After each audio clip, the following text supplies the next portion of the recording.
Driver na nakipagmatigasan at ayaw isurrender ang lisensya at isang nagpakilalang pulis na dumaan sa EDSA busway ang kabilang sa mga sinita at tiniketan sa nagpapatuloy na operasyon ng MMDA. At nakatutok si Oscar Oida. Harangan mo, pre! Harangan mo!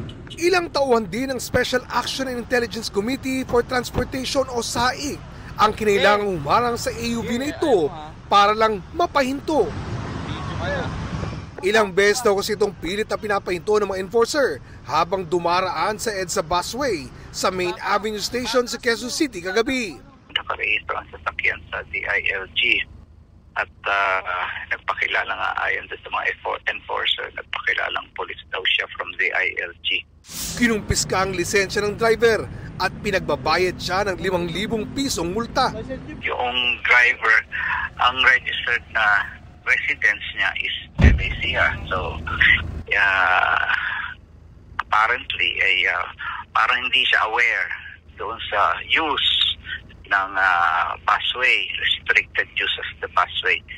Hindi na nakuna ng pahayag ang driver na pinakawala ng SAIC matapos tikitan. Sinusubukan naman namin kunan ng pahayag ang DILG kaugnay nito.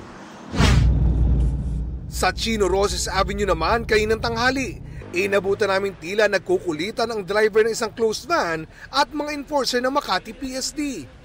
Hindi raw kasi matikita ng mga enforcer ang driver pagkat ayaw daw nitong ibigay ang kanyang lisensya. Illegal daw na nakaparada sa lugar ang van ayon sa enforcer. Pinaalis na lang daw sana nila ito pero nang balikan nila ay nandun pa rin. Ngayon, yung iba umalis. Bukod tangin na lang po, dalawa po yung amin natikita nyo. Ba't ayaw mo ibigay lisensya mo? May dahilan ba? May ginagawa ba silang mali? Ha? Kanina siya. Hindi ako po sir, nakiusap lang. Kalaunan, isinurrender din ng driver ang kanyang lisensya. May ilang pampaserong jeep rin ang nasita dahil iligal na pumarada sa parting ito ng Chino Roses sa may panulukan ng Taguig at Makati. Nag-CCR lang kasi ako sir. Wala pang 5 minutes eh. Wala po, sumakit lang tiyan ko. 2:00 naman ng hapon, mga kagawad naman ng MMDA ang sumuyod sa lugar.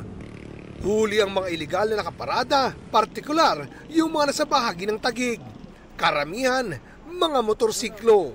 Meron at meron talaga makukulit. However, we can see naman yung constant changes na nakikita natin dito na unti-unti natatakot na rin yung mga tao dahil alam nilang every now and then merong operasyon ng MMDA and also there is the other local traffic enforcers who are managing the traffic. So somehow makikita natin na na-instill natin yung takot nila sa batas. Wala daw balak tantanan ng MMDA ang lugar. Lalo't batid nilang maaaring pagwala sila sa lugar ay may magpupumilit pa rin pumarada ng alanganin. Every now and then, andyan po tayo, we will be constant sa ating mga operasyon.